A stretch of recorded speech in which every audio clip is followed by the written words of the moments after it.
By the time we're done here, you'll be questioning everything you thought you know about loyalty and why people throw it all away.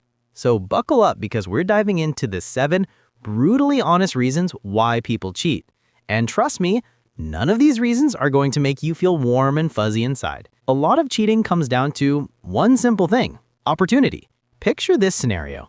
Someone's at a conference, maybe a work trip, or just out with friends. Their partner's not around, nobody they know is watching, and suddenly there's this attractive person showing interest.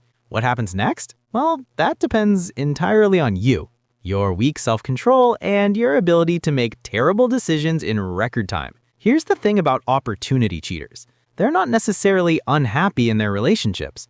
They're not plotting and scheming for months. They just see chance and think, why not? It's like they temporarily forget they have a whole human being at home who trusts them completely. The scary part? These people often seem the most loyal on the surface. They're the ones who never gave you a reason to worry until boom, instant betrayal. Now let's talk about the classic excuse that makes my blood boil. I wasn't getting what I needed at home. Oh, please, spare me the sub-story. Look, relationships aren't perfect. Sometimes you feel neglected, sometimes your partner is going through a rough patch. Sometimes the spark feels like it's fizzling out. But here's a wild idea. If your relationship has problems, you either fix them or you leave. You talk it out, you go to counseling, you make an effort, or you have the guts to end things properly. But cheating?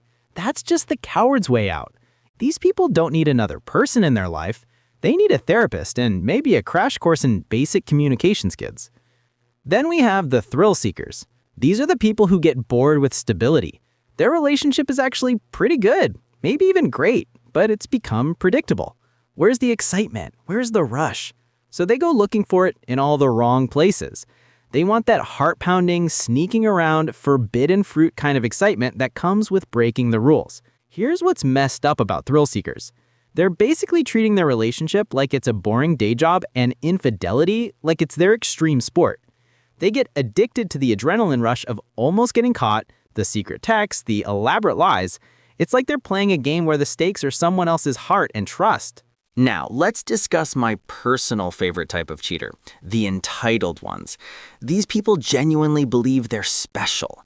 They think the rules of monogamy somehow don't apply to them because they're just so irresistible, so charming, so deserving of multiple romantic options. They'll say things like, "I have so much love to give," or "I'm just a passionate person."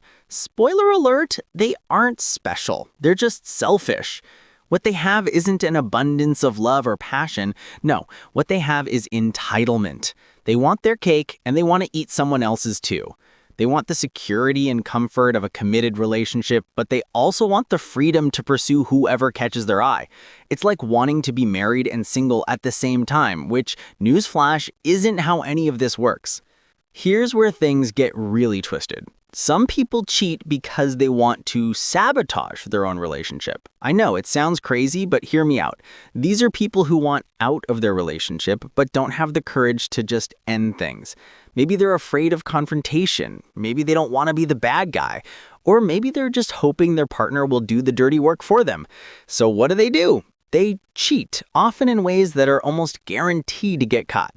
It's like setting your house on fire because you're too lazy to pack up and move out properly. What these people don't realize is that they're not sparing their partner's feelings by avoiding a direct breakup. They're just making the eventual breakup 1,000 times more brutal and traumatic. Then there are the people living in complete denial. These are the ones who convince themselves that what they're doing doesn't really count. It's not cheating if we didn't sleep together. It doesn't count if it was just once. What they don't know won't hurt them. They create these elaborate mental gymnastics to justify their behavior. Here's the deal though. It counts. Whether your partner knows or not, it counts. Your conscience knows even if you're trying really hard to ignore it. That guilt you're feeling, that's your brain trying to tell you that you've crossed a line, but instead of listening to it, these people just keep telling themselves that they're technically not doing anything wrong. And finally, we have the people who are just unapologetically unfaithful. These are the ones you'll look straight in the eye and say, "This is just who I am. I'm not built for monogamy." They act like being faithful is some impossible task that goes against their very nature. They'll talk about freedom and not wanting to be tied down, all while staying in committed relationships. Here's what's really happening with these people. They want all the benefits of a relationship, the emotional support, the companionship, the stability, but they don't want any of the responsibilities that come with it. They're basically trying to have their cake and eat it too, except the cake belongs to someone else who's been led to believe they're in an exclusive relationship. The bottom line is this: cheating is always a choice. Always. It's not something that just happens to you like catching a cold or getting stuck in traffic.